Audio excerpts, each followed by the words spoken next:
बिस्तर पर जाने से पहले हर घंटे खुद को याद दिलाइए, अभी 8 बजने वाले हैं। It's going to be 8 o'clock. 8 o'clock, remind yourself, wow, I'm still alive. 8 बजे खुद को याद दिलाइए, वाह मैं अब भी जीवित हूं। नहीं हंसिए मत, आज रात सोने वाले कई लोग कल सुबह नहीं उठेंगे। धरती पर 10 लाख से ज्यादा लोग कल सुबह नहीं उठेंगे।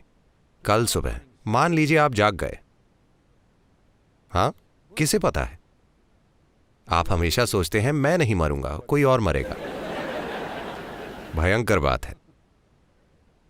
कल सुबह अगर आप जाग जाएं तो पहले जांच लें, क्या मैं वास्तव में जाग गया, जिंदा हूं, मैं अब भी जिंदा हूं। वाह, आपको कुछ भी करने की जरूरत नहीं है, चिल्लाना मत, कम से कम एक बड़ी मुस्कान, ठीक है, मैं अब भी जिंदा हूं। 10 लाख से अधिक लोग आज सुबह नहीं उठे, पर यहां मैं जिंदा हूं। शानदार है या नहीं? आपके जीवन में सबसे बड़ी बात क्या है? आप अभी जीवित हैं, तो आप कल सुबह जिंदा रहें तो बस एक मुस्कान, वाह।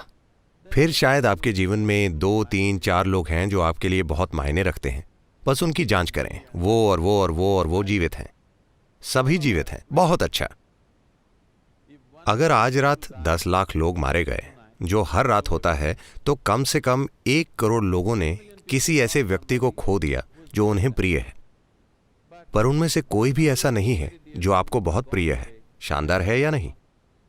एक और बड़ी मुस्कुराहट, किसी को बताना मत, बस मुस्कुराएं, ठीक है? ग्रेट। सुबह 8 बजे, वाह 8 बज गए, अब भी जिंदा हूं। हर एक घंटे बस ऐसा करें, ठीक है? हर एक घंटे बस खुद को याद दिलाएं, चेक करें। कृपया ऐसे समझें, अगर आप ईश्वर के बारे में सोचते हैं तो आप भ्रम में पड़ जाएंगे। जब आप अपनी मृत्यु के बारे में सोचते हैं, सिर्फ तभी आप वाकई इस जीवन की प्रकृति जानना चाहेंगे। जब आप जानते हैं कि आप अभी हैं और कल सुबह आप जा सकते हैं, तब आप जानना चाहेंगे ये क्या है, ये है क्या? मैं अभी जिंदा हूं, पर कल सुबह जा सकता हूं। इतने सारे लोग जो बिल्कुल ठीक हैं अचानक चले जाते हैं, विश्वास नहीं होता कि वो कहां चले गए। आपने इसके बारे में 10 मिनट सोचा और फिर आप बिजी हो गए। आपको एसएमएस भेजना था, मेरे पिता मर चुके।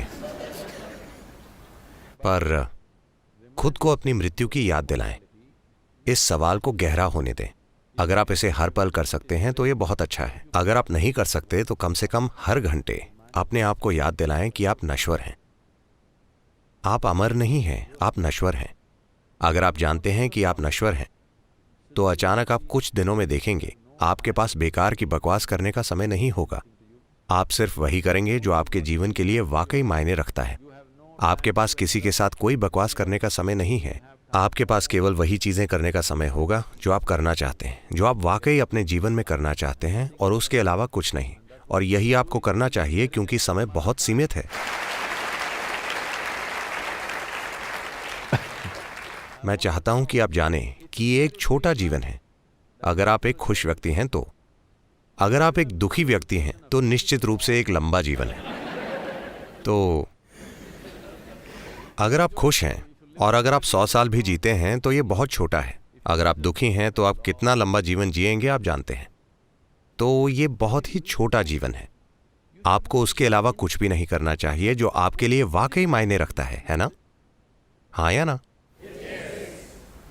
पर आप इतनी बकवास कर रहे हैं जिससे आपका कोई लेना देना नहीं है, बस इसलिए कि आपको लगता है कि आप अमर हैं। वरना लोग कह रहे हैं नहीं नहीं, मैं 80 तक जीवित रहूंगा, शायद 100 तक, तो मैं 70 की उम्र में ये करूंगा। जब मैं 75 साल का हो जाऊंगा, जब मेरा सारा काम हो जाएगा, तो मैं अपने पड़ोसी को देखकर मुस्कुराऊंगा। जब संपत्ति के मुद्दे सुलझ जाएंगे, उसके बाद मैं उसे देखकर मुस्कुराऊंगा। ऐसी कोई गारंटी नहीं है। क्या यहां पर कोई 2 दिन के लिए गारंटी कार्ड लेकर आया है? नहीं, आप कल सुबह मर सकते हैं। मैं ये नहीं चाहता, मैं आपको लंबी उम्र का आशीर्वाद देता हूं, पर यह संभव है ना? हर दिन ये 10 लाख लोगों के साथ हो रहा है, तो कल सुबह क्या आप या मैं नहीं जा सकते? मैं पूछ रहा हूं, हाँ या ना? If you are conscious of your mortality, becoming